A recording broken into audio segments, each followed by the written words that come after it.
Yesterday, Erdogan issued three directives to Israel. One, any fire from Israeli troops towards Turkish rescue convoys will be considered a declaration of war against Turkey. Two, Turkey does not accept any incidents of mistaken bombings. Three, if the Turkish rescue convoy is attacked by Israeli bombs, Turkey will immediately declare war on Israel and decisively carry out a combined air, land, and sea strike without hesitation. Upon hearing this, do you think Erdogan truly possesses great courage? His strong and assertive character as a world leader is evident. The latest updates reveal that Turkey's 40 rescue vehicles have successfully arrived in Gaza and have immediately commenced active rescue operations.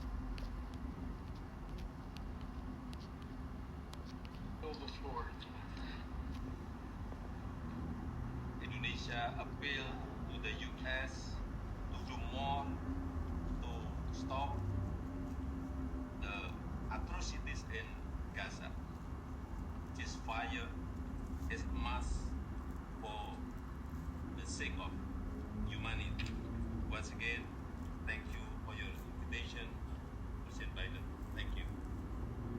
Thank you. And as we met outside as you got out of the automobile, we had a very important discussion on climate. Yo, man, Esau is finished, son. Shalom, Israel. Giving all praise to Yahweh, Bashim, Al-Shah, Bashim, Chakadash. The one to the elders of Jim, Master Wu, said to Akim out there pushing his word, true to city, risking your freedom. You like to do so more so now than ever before. Because we are close to the end, gentlemen, ladies and gentlemen. As you can see, man, the first video I played is about Turkey, which, by the way, is a NATO ally. But they're in support of Gaza, and they wanted to send aid, food and water and hospital materials to Gaza for the Palestinians. And they dared Israel to intervene. If they did, it'd have been a full-out war. So things are coming ahead, man. Nations are playing sides. They're taking sides from what's going on, and this is exactly prophecy. Why? This is Joel. We're seeing Joel being played out. Joel 3 verse 1.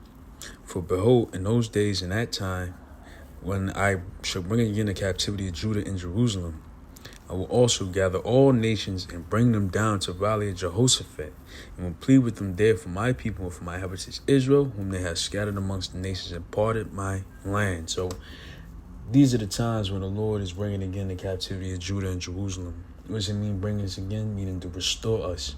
So as a result, he's bringing all nations to the valley of Jehoshaphat, which is in the Middle East, in Jerusalem. He didn't say how he was going to do it. We just know he's going to do it. So now we're seeing these things come ahead that we're seeing that the Lord is bringing all nations down into Jerusalem. All right? All nations are gearing up, because this is where the end time is going to come in. This is where the Armageddon is going to come. It's going to start in that land.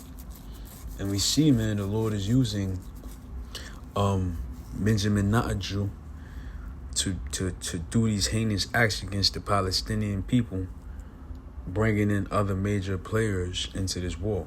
Proverbs 21:1. The king's heart is in the hand of the Lord, as the rivers of water. He turneth it wheresoever he will.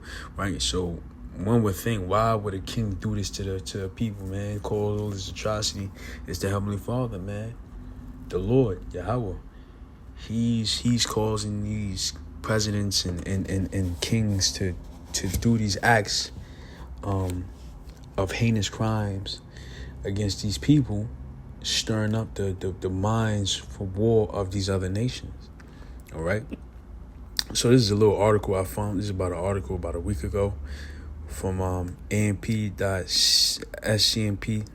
It says, Israel, Gaza war. Iran and U.S. wary of wider conflict even as Tehran fused proxy wars.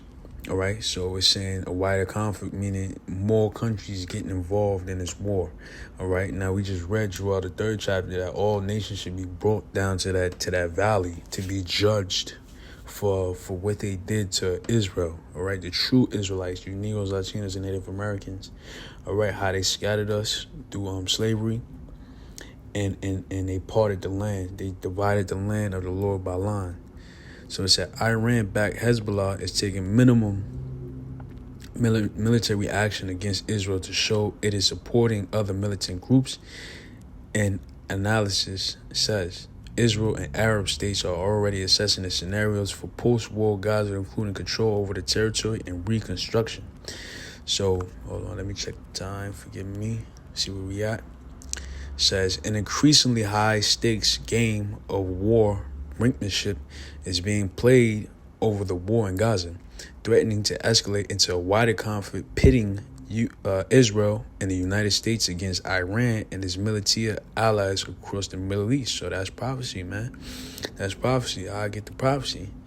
Jeremiah 50 verse 45, because what's going to happen is, I believe through the Spirit that the Lord is going to escalate this conflict, and it's going to eventually be Israel versus Iran. Now, Israel can't fight all these Arab countries by itself, so inevitably America has to get involved. Now, once America gets involved, you bring in major superpowers like China and Russia into this war.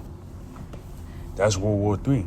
That's when the missiles going to get fired off. But before then, the MOTB, the market collapse, everything has to come into fruition. So Jeremiah 50:45. Therefore hear ye the counsel of the Lord, that he hath taken against Babylon and his purposes, that he purposed against the land of Chaldeans. Surely the least of the flocks shall draw them out. Surely he shall make their habitation desolate with them. All right, so who's the least of the flock? The state of Israel, the Israeli state. He's gonna bring in. He's gonna draw out the major players. Israel, Iran is gonna draw out major superpowers, and he's gonna make the desolation, their habitation desolate, man, with them. All right, in his next war. So it says, by Tehran and Washington, aided by Arab state intermediaries, appear determined to prevent a spillover on the ongoing war because a heavy strategic price they will all pay, Middle East Observer told This Week in Asia. Neither U.S. nor Iran is interested in expanding the conflict, but that said, there is a danger of escalation as each party seeks to maintain the edge in their tit-for-tat strikes, said Christian Daiwan, a senior resident scholar of the Arab Gulf States Institute in Washington.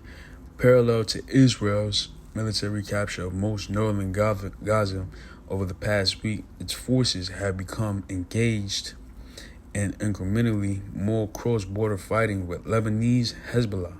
The Iran-backed militant group has reportedly assumed operational control of the conflict alongside Hamas and has deployed a growing array of increasingly sophisticated weapons against Israeli forces along the border, killing more Israelis and prompting retaliatory airstrikes deeper into the Lebanese territory. In a speech last Saturday, Israel's Defense Minister Yoav Gallant said Hezbollah's attack had escalated from provocation to aggression and threatened to unleash an aerial war on Lebanon. So there you go, drawing in the Lebanese.